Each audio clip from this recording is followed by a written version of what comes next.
the seminary choir. Still early. It's early.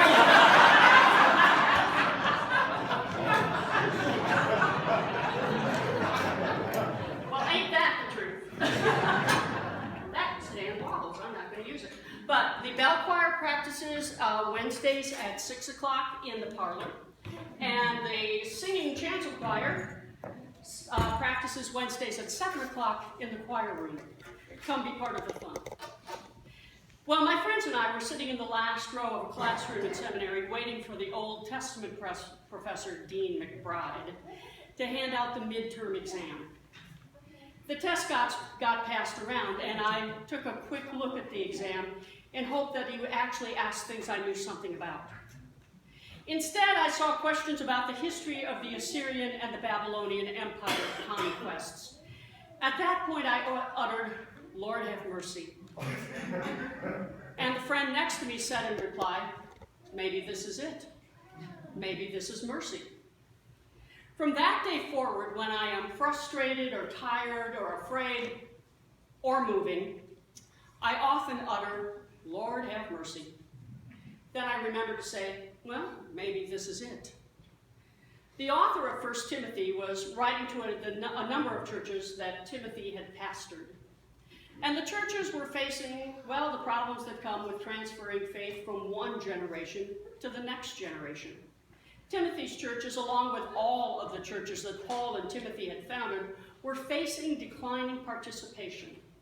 The charter members were dying, and the generations coming after just were not taking their places. In fact, the next generations were turning away from Christianity to look for other religions or other spiritualities.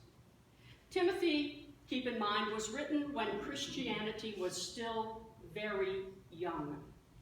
There were no denominations. There were no books filled with traditions. There weren't even oral traditions yet. There was no network of Christian leaders to call or to fall back upon. And if the next generation turned away from Christianity, there was absolutely no guarantee that Christianity would survive. Well, the author of Timothy took on the voice of the Apostle Paul, and he reminded the listeners that the Christian faith had been in danger of extinction before.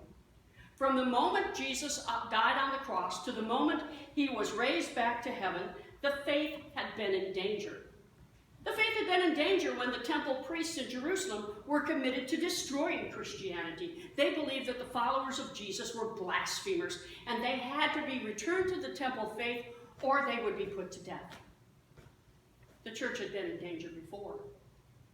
The temple in Jerusalem had given Paul permission to find Christians and bring them to Jerusalem to face trial for blasphemy. And Paul was very good at finding followers of Jesus and taking them to the temple for trial. And the trial would end when the believer either recanted and returned to the faith of the temple or were executed. The church had been in danger before. So the author wanted the people in Paul and Timothy's churches to know that Christianity had faced danger before. Christianity had faced extinction many times before. And somehow, the Church of Jesus Christ not only survived, it grew. In spite of the challenges it faced, the Christian church was alive and growing because of God's mercy.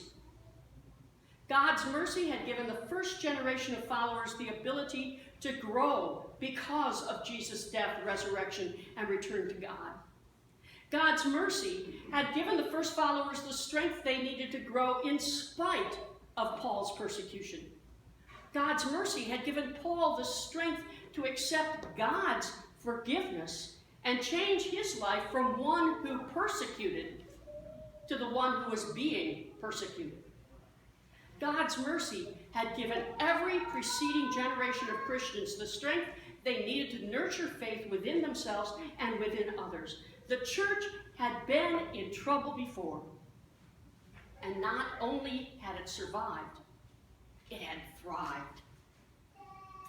So the writer told the Christians of 1 Timothy when they had doubts, when they were filled with fear, when they worried that their faith would die, they could turn to God's mercy, and God's mercy would give them strength equal to the task ahead of them.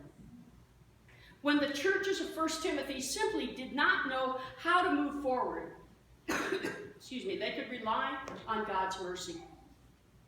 When their churches did not know how to move forward as followers of Jesus, they could rely on Jesus' mercy. I have to get a sip of water, excuse me. I can't blame it on the flowers today.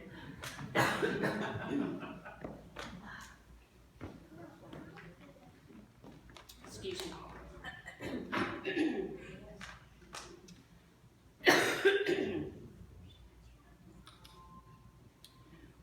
God's mercy would give them the strength they needed to move forward. And with God's mercy, they would not just survive. The churches of Timothy would thrive. Lord, have mercy. Well, maybe that was it. When we face difficult times and still find the strength to keep going, that is mercy. When we are overwhelmed by life and still find a way to keep going forward, that is mercy. If we're ready to give up and we don't, that's mercy. When others criticize us or the church, and that results in our being even more committed to our faith, well, friends, that is mercy. When we experience a change of heart that fills our soul with life and energy, that is mercy. Well, our congregation has experienced a lot of change in a short while. To name a few, we've combined 3 buildings into one. We've shared Vacation Bible School in the park with our community. Mi Pueblo and Lakeshore congregation now share one building. Sunday school began today with 6 classrooms instead of 3, complete with new curriculum and a whole lot of new teachers. And next weekend, the Saturday worship service takes place in the Reed building for the first time. That's just a lot of change in a short amount of time. Lord have mercy. Maybe this is it. Every church with whom I have shared ministry has wondered how it will survive. We look around and we wonder where the young families are. We don't wonder that today, do we, friends? We look around and we see that our grown children seem to have absolutely no interest in Christianity or the church. We look around and wonder, how are we going to pay the bills? We look around and wonder, where are we going to find the volunteers that we need? We look around and pray, Lord, have mercy. Every time we wonder how we will move forward as individuals or as a congregation, I suggest that we all pray, Lord, have mercy, and then follow it with, maybe this is it. In the past few weeks, if you've listened closely or watched, you've seen me carrying a cardboard box filled with a variety of things, muttering to myself, Lord, have mercy. Maybe this is it. Lord, have mercy. Maybe this is it. Because I believe times of wonder, change, fear, doubt, and stress are when God's mercy can move most powerfully in our lives and in our congregations. When we are certain of everything, when we are unafraid and sure that we are absolutely in control, we don't think about asking God for mercy. We kind of believe we can handle anything and everything. It is in those moments when we are convinced we cannot handle this life. We wonder about our faith and we worry about our congregation that we tend to turn to God. And those are the moments when we need God's strength. We need God's presence. We need to turn to God, actively seeking God's mercy. And when we open our souls and our lives to God, we discover that God's mercy is the strength we need in that moment to keep moving forward. So every time we experience change, confusion, turmoil, fear, illness, accident, or maybe even moving, we have the opportunity to ask God for mercy. And maybe, just maybe, all those things that are happening to us really are God's mercy. Maybe, just maybe, all those things happening to us cause us to rely on God for strength. Lord, have mercy. Maybe this is it. So since that day when I looked at the Old Testament history exam, I have learned to look at times of fear, change, illness, accident, even moving, as the beginning of mercy. Because when we turn to God for mercy, we will do more than just survive. My friends, we will thrive. We will thrive. Every time we think we are facing danger, if we look to God for strength and mercy, we will not just survive. My friends, we will thrive. So I invite all of us to begin calling on God for mercy, because God's mercy gives us the strength to survive and thrive.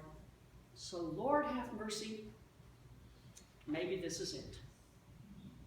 Amen. Amen.